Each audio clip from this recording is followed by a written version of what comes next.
Je m'appelle Enya, je suis l'intelligence artificielle d'Equidia qui vient vous présenter le carnet de notes, fruit du travail des équipes de nos data scientists et de nos meilleurs experts hippiques.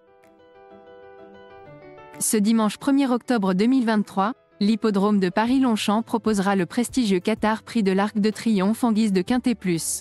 Cette course, caractérisée comme la plus grande course française de l'année pour les galopeurs, est la 4e du programme de la réunion principale, et l'heure de départ est prévue à 16h05. 15 chevaux âgés entre 3 et 6 ans se disputeront la couronne sur les 2400 mètres de la belle piste de Longchamp. Voyons ensemble le carnet de notes. La note moyenne est de 15,5 sur 20, 4 candidatures se détachent avec des notes supérieures à 17 sur 20. Pour mieux comprendre ce classement, nous allons faire un focus sur 3 partants et étudier en détail leurs notes.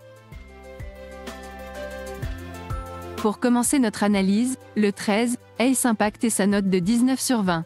Cette note place ce pensionnaire de Jean-Claude Rouget en tête du carnet de notes et elle fait figure de base de ce Quintet Plus. Comme le confère sa musique, il est le cheval à battre puisqu'il est toujours invaincu en 5 courses. Ace Impact est une nouvelle fois associé à son fidèle partenaire, Christian Demuro. Le tandem affiche 4 victoires en 4 courses. Même s'il découvre pour la première fois la distance des 2400 mètres et l'hippodrome de Paris-Longchamp, le crack de Jean-Claude Rouget ne sera pas dérangé par l'allongement de la distance. Le terrain bon souple annoncé devrait parfaitement lui convenir aussi puisque ce fils de Cracksman a brillé dans tous les terrains. De plus, son numéro 8 dans les stalles de départ est un bon numéro et son jockey pourra adopter n'importe quelle tactique. L'entourage nous a indiqué une certaine confiance quant aux chances d'Ace Impact pour participer à l'arrivée. Je cite Jean-Claude Rouget, son entraîneur, Ace Impact est monté en puissance depuis sa victoire dans le prix Guillaume d'Ornano au mois d'août. C'est la course la plus compliquée qu'il avait à courir et qu'on avait à préparer, puisqu'il avait été laissé tranquille après sa victoire dans le Qatar Prix du Jockey Club. Comme il est émotif, j'ai fait le choix de ne pas courir les arcs trials. Au vu des températures ce jour-là, je n'ai pas de regrets. Ce sont souvent des chevaux frais qui gagnent l'arc et cela sera son cas. Il arrive maintenant au top pour la course. Christian s'exprime peu, mais j'ai pu voir qu'il était content du dernier galop du cheval.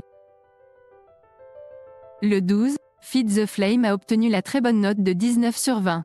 Cette note le place parmi les très bons élèves et il fait figure de base dans cette course support d'événements. Il enchaîne les excellents résultats, comme le démontre sa musique récente. Il retrouve Christophe Soumillon avec lequel il compte une 2 victoires et une place en 4 associations. Feed the Flame semble apprécier tout particulièrement la distance du jour et l'hippodrome de Paris-Longchamp. En effet, il n'est pas sorti des 2 premiers lors de ses 2 courses sur 2400 mètres et ses statistiques sur la piste de Longchamp sont excellentes avec 3 victoires et une place en 4 courses. Le pensionnaire de Pascal Barry semble être indifférent au terrain, ce qui est toujours un point positif. Il a tiré le numéro 2 dans les boîtes, ce qui est un excellent numéro pour ce mâle de 3 ans. Son entourage est très confiant pour faire l'arrivée. Je cite Pascal Barry, son entraîneur. Feed the Flame a montré de la qualité très tôt, au mois de juin de ses 2 ans, puis on l'a ralenti car il a fait de la croissance. C'est seulement fin février, à Chantilly, qu'il a montré de gros moyens. Il a ensuite gagné dans des lots largement à sa portée. Je trouve qu'il a très bien couru dans le Qatar Prix du Jockey Club car la distance était un peu courte, le terrain un peu trop léger et il n'avait pas de métier. Christophe Soumillon l'ayant bien respecté, il a pu remporter le Grand Prix de Paris par la suite. Ce n'était pas évident de le ralentir après le 14 juillet pour le reprendre quelques semaines avant l'arc. Il est sûr de lui et a très bon mental. Par conséquent, il est facile à entraîner. Il a très bien travaillé cette semaine.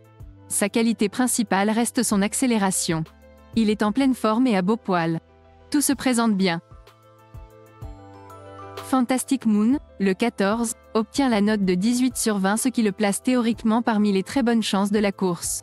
Ce représentant de l'écurie de Sarah Steinberg est dans une très bonne forme, comme l'en attestent ses derniers résultats. Il retrouve René Piéchoulec avec lequel il compte des statistiques impressionnantes de 5 victoires et 2 places en 7 courses. Fantastic Moon est invaincu sur la distance qui nous intéresse en 2 courses et le profil de Longchamp vient de lui réussir. L'entourage semble confiant pour les places. Je cite René Piéchoulec, son jockey.